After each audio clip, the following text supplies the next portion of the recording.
Good morning, class ninth. It's me, Shahana Parveen, your bio teacher here to continue your chapter, The Fundamental Unit of Life Cell. Students, in the previous lectures, I have told you about all the cell organelle and the plasma membrane and the nucleus, chromosome, etc. I have told you all the things about that.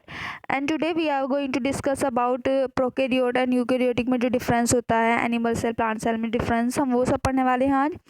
So students keep studying. अगर आपकी कोई भी query है तो आप पूछ सकते हैं, और इस चैप्टर के कंप्लीट होने के बाद मैं आपको नोट्स भी प्रोवाइड करा दूंगी कंप्लीट चैप्टर के. तो स्टूडेंट्स देखिए, यहाँ पर सबसे पहले हम सेल समरी पढ़ेंगे थोड़ी सी. हमने सेल की 3 बेसिक स्ट्रक्चर पढ़ी थी, plasma membrane, cytoplasm and nucleus. 3 basic structure होती है, ठीक है. प्लाज्मा मेम्ब्रेन जो सराउंडेड करके रखती है चारों ओर से, उसके कंपोनेंट्स भी हमने पढ़े थे. सेकंड चीज़ पढ़ी हमने साइटोप्लाज्म. साइटोप्लाज्म क्या होता है? वो जो लिक्विड सेल के अंदर पाया जाता है, उसमें भी 2 चीज़ें होती हैं, साइटोप्लाज्मिक स्ट्रक्चर्स और साइटोप्लाज्मिक मैट्रिक्स यानी कि लिक्विड. स्ट्रक्चर में क्या होती हैं? स्ट्रक्चर भी 2 टाइप की होती हैं, सेल इंक्लूजन जिसे नॉन लिविंग कह रहे हो, सेल ऑर्गेनेली. सेल इंक्लूजन में स्टूडेंट्स आ जाती है वैक्यूल, ठीक है, और रिजर्व फूड जो है वो नॉन लिविंग में आता है.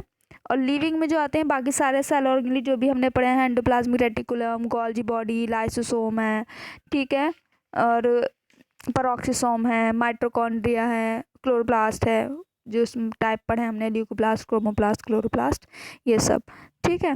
फिर थर्ड चीज़ आती है न्यूक्लियस. न्यूक्लियस में भी देखिए न्यूक्लियर क्रोमेटिन जो थ्रेड लाइक स्ट्रक्चर होती है वो न्यूक्लियस, जो उसके अंदर न्यूक्लियस के अंदर एक और डार्क कलर की डेंस स्ट्रक्चर पाई जाती है, न्यूक्लियस होता है वो. न्यूक्लियर सैप जो उसका लिक्विड पाया जाता है, ठीक है. और न्यूक्लियर मेम्ब्रेन यानी कि न्यूक्लियर एनवलप, ये 4 चीज़ें न्यूक्लियस के अंदर भी पाई जाती हैं. देखिए स्टूडेंट्स, हमने 2 टाइप्स ऑफ सेल पढ़ी थी, इनकी कॉम्प्लेक्सिटी के बेसिस पर, है ना. Prokaryote and eukaryote. Pro means देखिए primitive, karyote means karyon means nucleus होता है, और यूकैरियोट मीन्स ट्रू, ठीक है, और कैरियोन न्यूक्लियस. तो प्रो मीन्स प्रिमिटिव, मतलब जो न्यूक्लियस से पुराने वाली सेल्स हैं जिनके अंदर न्यूक्लियस एब्सेंट होता था, उन्हें प्रोकैरियोट की कैटेगरी में रखा गया है. और यूकैरियोट जिनमें एक्चुअल में न्यूक्लियस पाया जाता है, ठीक है, तो उन्हें किसकी कैटेगरी में रखा गया है? यूकैरियोट की कैटेगरी में रखा गया है. देखिए अक्रेंस हम अगर देख सकते हैं, प्रोकैरियोटिक सेल जो होती है, मोनेरा जो किंगडम जो क्लासीफाई किया गया है एनिमल्स को, है ना, तो उसमें जो मोनेरा किंगडम है उसमें बैक्टीरिया, ब्लू ग्रीन एल्गी और माइकोप्लाज्म, ये जो हैं ये हैं प्रोकैरियोटिक सेल्स. और यूकैरियोटिक सेल किस में पाई जाती है? प्रोटिस्टा में, फंजाई में, प्लांटी एंड एनिमेलिया. क्योंकि टोटल जो सबसे 5 किंगडम क्लासिफिकेशन जो दिया गया था, वो इसमें 5 किंगडम में सबसे पहला था Monera, then Protista, Fungi, Plantae and Animalia, ठीक है. जो R.H. विट्टेकर ने दिया था, जो साइंटिस्ट थे, इन्होंने 5 किंगडम क्लासिफिकेशन दिया था, यानी कि जो भी लिविंग बींग्स हैं, लिविंग थिंग्स हैं, उनको 5 किंगडम में 5 ग्रुप में डिवाइड कर दिया था एक तरह से. तो फर्स्ट ग्रुप में जो थे उनको तो प्रोकैरियोट में रखा गया, बाकी के 4 ग्रुप जो हैं वो यूकैरियोट की कैटेगरी में हैं.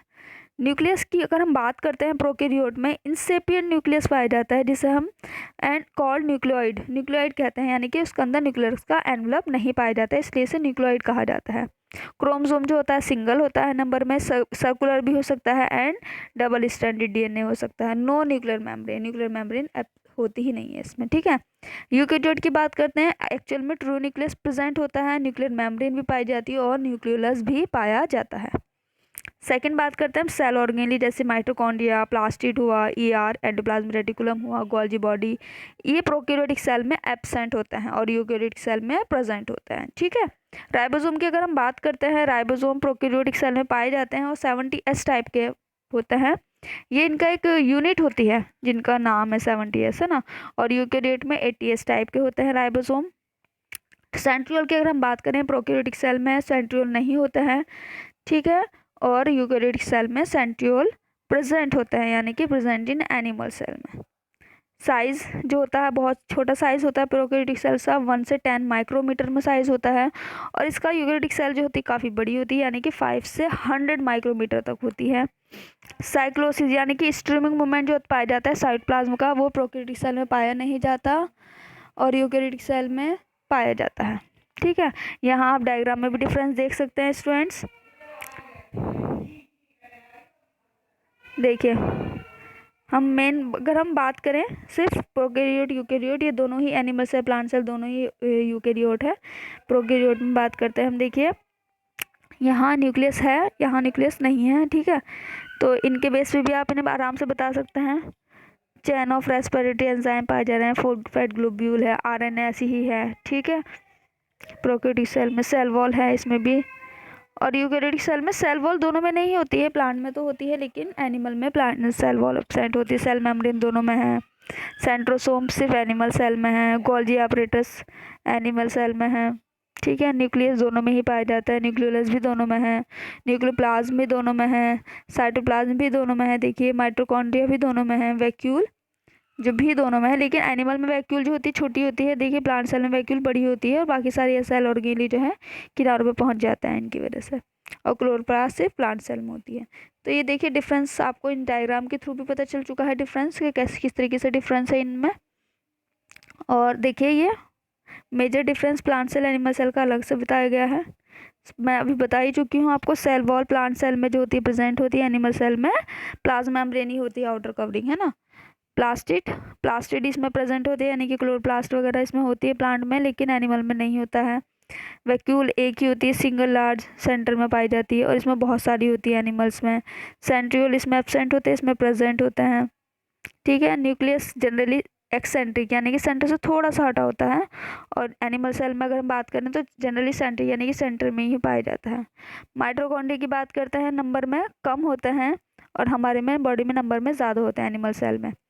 Golgi body many and scattered बहुत सारी होती है, बिखरी होती है, और एनिमल सेल में सिर्फ सिंगल होती है और पास में ही होती है न्यूक्लियस के।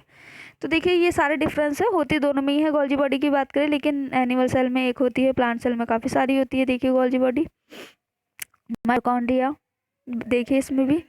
तो ये इन डायग्राम्स के थ्रू भी आप डिफरेंस आराम से देख सकते हैं, आराम से ये लर्न कर सकते हैं, इसमें कोई भी दिक्कत नहीं होगी। अगर आपकी फिर भी कोई क्वेरी है तो आप प्लीज़ मुझसे पूछ लीजिएगा मैसेज वगैरह करके, ठीक है स्टूडेंट्स। फिर देखिए एक छोटा सा वो दिखाया हुआ है, composition function of eukaryotic cell structure का, कि सेल वॉल क्या करके रखती है। सेल वॉल सेलोस की बनी होती है, ठीक है, सपोर्ट एंड प्रोटेक्शन प्रोवाइड कराती है। प्लाज्मा मेम्ब्रेन क्या होती है, बाइलेयर होती है फॉस्फोलिपिड की विद एम्बेडेड प्रोटीन की।